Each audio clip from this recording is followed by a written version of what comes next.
let's talk a little bit about Clark County's favorite subject, the CRC, the Columbia River Crossing. I think I don't know if it's the favorite subject. it's the most enticing topic. Not interesting. Not interesting. Not interesting, but the most enticing topic that we've been on to for several years. As we know, the state of Oregon has passed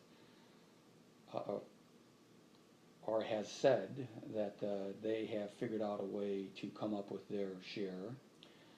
To this point, the federal government has said that they have their share ready to go as long as some other things fall into place. Mm-hmm. And in many ways, it appears that the state of Washington now is left to complete this trifecta that is needed in order to get the CRC going. First question on this topic: on a scale of 1 to 10, with 10 being a certainty and 1 being it ain't gonna happen, what are the chances of the state of Washington getting to the amount of money it needs to put into this project to get it going? Scale of 1 to 10. I think right now the scale would be a 5. I'd say the jury's still out because there's lots of the first step in all of this is getting it through the House and through the Senate and getting it onto any kind of new money for transportation onto the governor's desk. There's lots of hurdles to go, many miles to go before we sleep, essentially. So I would say that, and I'm always going to be looking for the positive, that there are roads ahead and there's ways to get to where we need to go. But I would say at the moment, it's 50-50. And in fact, even Oregon has passed it in the House. They still have to go through their Senate, and it still has to go on to the governor. Now, people are saying it's an assured thing. It's not as assured in Washington. In Oregon, they're about half the size that we are. They have one mega project, and it's this one. We have several mega projects, and this is part of a package of projects that we have to complete in this state. So that's also, that's a two-edged sword. Okay, well, with the 50-50, I mean, obviously that's really nothing more than a coin toss in terms of making this happen. We know you're a big supporter of the CRC. What is it that you might be able to do to tip the scales to try to make it more than just 50-50? Well, I think it's going to take more than just me, obviously. It's going to take 50 votes in the House, and it's going to take 25 votes in the Senate and the governor's signature. So what can I do? I can obviously start talking, and if I hadn't already, start talking to my colleagues. Is this part of a package that we're looking at? Is it going to continue to move forward? There's lots of people, lots of representatives for 167. There's lots of representatives for the North-South Freeway in Spokane. There's, we can go through the litany of, well, as long as my project is fully funded, then I'm willing to go ahead with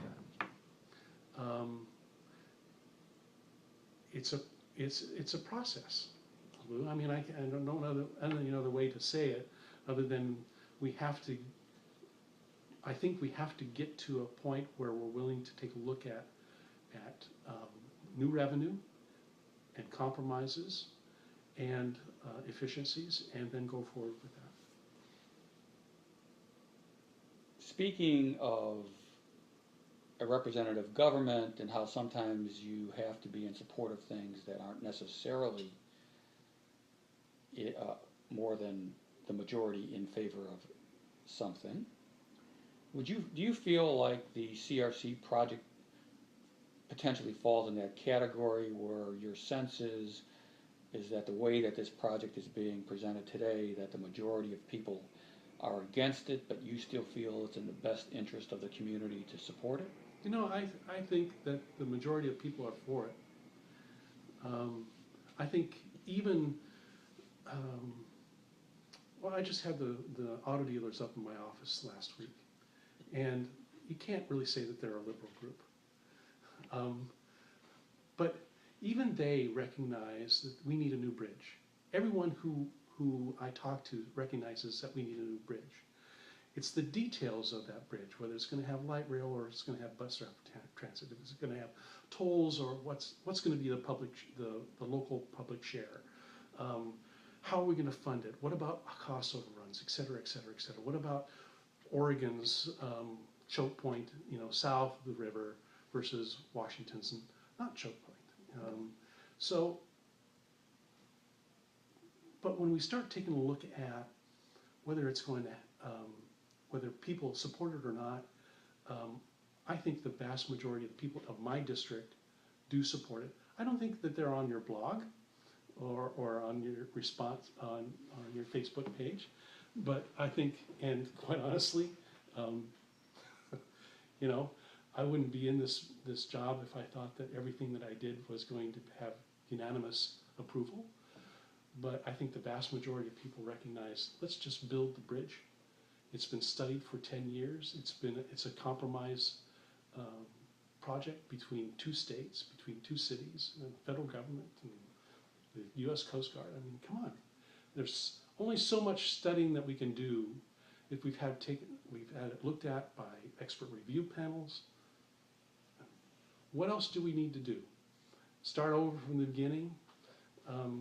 I think we should need to, one of the things that we came up with was we needed a page that goes through all the options that were looked at and rejected.